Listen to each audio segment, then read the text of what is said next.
ভিডিওটা দেখেন যেখানে আমার কোরআনের অবমাননা করা হয়েছে।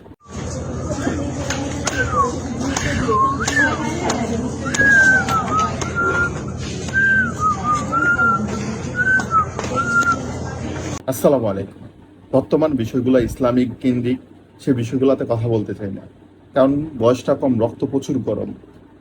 যদি ইসলামের অবমাননা করে, কোরআনের অবমাননা করে, নবীরকে অবমাননা করে, যদি এতে 10 থেকে 15টার গর্দান উড়িয়ে ফেলা যায় বা উড়িয়ে ফেলি, তাও নিজের ভিতরে একটু বিন্দু পরিমাণ, তো বিন্দু তো কম, চুল পরিমাণ অনুশোচনা যুক্ত হবে না। নিজেকে অনেক কষ্ট করে কন্ট্রোল করি এই বিষয়গুলোতে।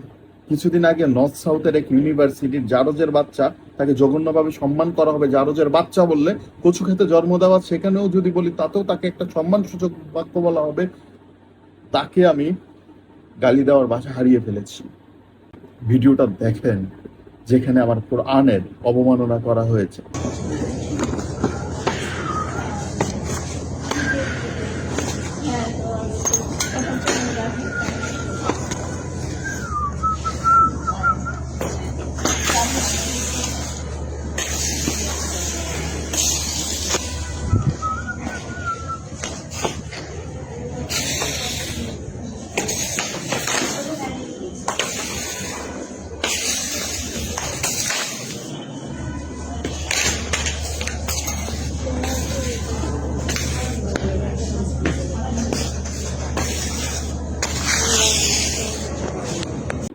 বর্তমান সময়টা এমন যুগ চলিতেছে, ফ্রি মিক্সিং এর দুনিয়াতে ভার্সিটিতে পড়ে ছেলে মেয়েরা তাদের ইসলামিক মনোমাইন্ড তো দূরের কথা, বর্তমান সময়টাকে এমন ভাবে আমরা গ্রো আপ করছি যেখানে ফ্রি মিক্সিং ব্যাপার না, যেখানে নেশার জগৎ ব্যাপার না, যেখানে মেয়েকে নিয়ে লং ড্রাইভে যাওয়া ব্যাপার না, যেখানে একজন হিন্দু ছেলে একজন মুসলমান মেয়েকে হিন্দুত্ব করতে ব্যাপার না। বিষয়গুলো একবারে স্বাভাবিক। আমার বোনের সতীত্ব রক্ষা করতে গিয়ে ক্লাস 5-এ পড়ে, 8-এ পড়ে, সেটা কষ্ট হয়ে যাচ্ছে ঢাকা শহরের মতো জায়গাতে, যেখানে তাদের ওয়েস্টার্ন ড্রেস পরে চলাফেরা, যেখানে বেমানান পুরুষরা তাদের লজ্জা হেফাজত করা প্লাস চোখ হেফাজত করা কষ্টসাধ্য হয়ে গেছে এই নগ্নতা শহরে। প্রতিনিয়ত এই ঘটনাগুলো যখন ঘটে চারপাশে থেকে, কোনো সাতেমে রাসুল যে তার রাসুলকে ভালোবাসে, দিনকে ভালোবাসে, কোরআনকে ভালোবাসে, এই বিষয়গুলো কখনো মেনে নিবে না, মেনে নেওয়ার কথা না।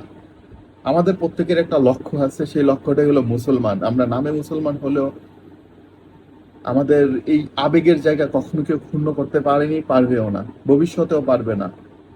আইনের সুশাসন প্রতিষ্ঠা নাই, এই ফলশ্রুতিতে আজকের এই ঘটনাগুলো আমরা চারপাশে দেখতে পারি। একটা বিষয় আমি বারবার বলি, ইসলামের অবমাননা কখনো এজ এ মুসলমানের বাচ্চারা মেনে নিবে না।